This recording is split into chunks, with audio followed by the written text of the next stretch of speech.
Sveicināti Rīgas centra humanitārās vidusskolas jaunieši.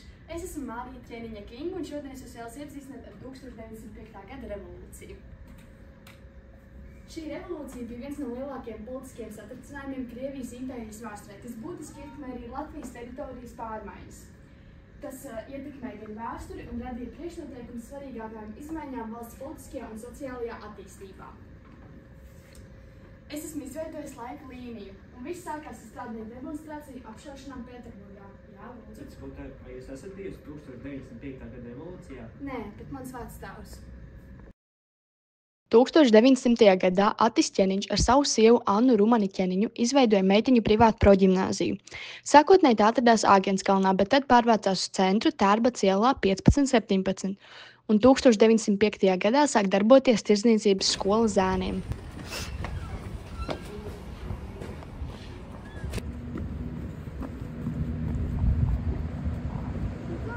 Ir 1905. gada valsts pavasaris un pār tautu virmo nemieris un cerība. Kā vēsta atsliecinieki, šī vieta ir kļuvusi par vienu no redzamākajiem brīvības simboliem mūsu pilsētā. Šodien vēlos parunāt ar dažiem no tiem, kas šeit stāv ne tikai ar vārdiem, bet ar sirdi un garu spēku. Tagad pie manis ir Fricis Bārda. Publicists, kura vārdi ir izskanējuši ārpus mūsu robežām. Vai ar vārdiem vien pietiks, lai valdība mūs sadzirdētu? Vārdi ir kā dzirkstelis, bet ja vara nesniegs dzirdīgas ausis, tad nāksies redzēt arī uguni. Un vai jūsuprāt šī cīņa paliks tikai mūsu zemē, vai par to padzirdēs arī plašajā pasaulē? Es ne tikai Rīgai rakstu. Manas vēstules iet arī uz Vāciju un Šveici, lai visa Eiropa dzird, ka šeit pie Baltijas jūras tautas saceļas. Mēs neesam vieni šajā cīņā. Un esmu sastapusi Aspazī, rakstnieci un domātāji, kuras vārdi ir iekarojuši brīvības cīnītāju sirdis. Aspazī, kādēļ jūs šodien atrodaties šeit, nevis atrodaties pie sava rakstambēda? Kā lai mājās sēž, kad Grīziņkalnā pūles kā jūra viļņo, te stāv strādnieki un mātes ar zīdaiņiem klēpīs, un visi prasa tiesību un tiesības. Vai tad vārdiem vien pietiek? Šodien pašai ļaužu vidū jābūt. Un kāda jūsuprāt ir sievietes loma šajā brīvības stāstā? Sievietei nav dots tikai bērnu šūpot, bet arī tautas garu stiprināt. Arī šai laukā mēs esam līdzās vīriem, un mūsu balss nav klusāka. Redzi, cik daudz māšu stāv pūlī, un viņu acīs deg ne mazākā liesma. Netālu no manis šobrīd stāv skolotājs, kas šķiet iemainījis skolas sienas pret brīvības cīņu laukumu. Cienīties skolotāji, sakiet lūdzu, kas jūs, kas ikdienā māca bērniem burtus un rēķināt, šodien atvedis šeit cīņu un satraukumu pilnajā laukā? Bērniem es saku, nav tiesa klusēt, kad netaisnība plosās. Revolūcija ir kā skola visai tautai, kur mēs mācāmies patiesu brīvības garu. Kā lai skolniekus audzina par krietniem ļaudīm, ja pats bailēs klusi sēž? Un visbeidzot maza meitiņa, kas šeit stāv tēvam līdzās. Meitiņa, ko tu visvairāk no šejienes atminēsies?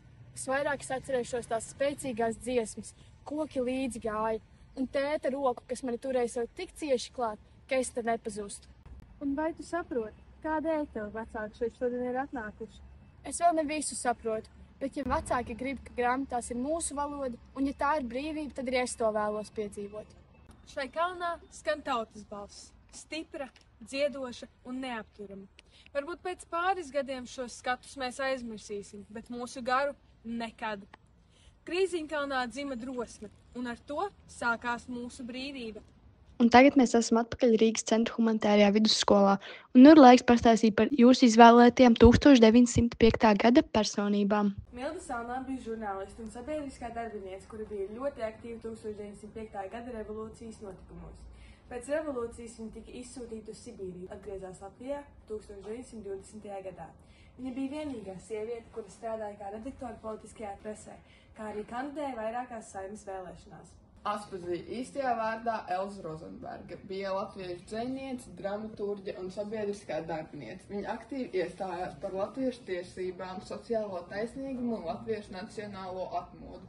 1905. gada decembrī Reinis un Aspazī kā politiskie emigranti devās uz Šveici un apmetās uz dzīvi Lugano.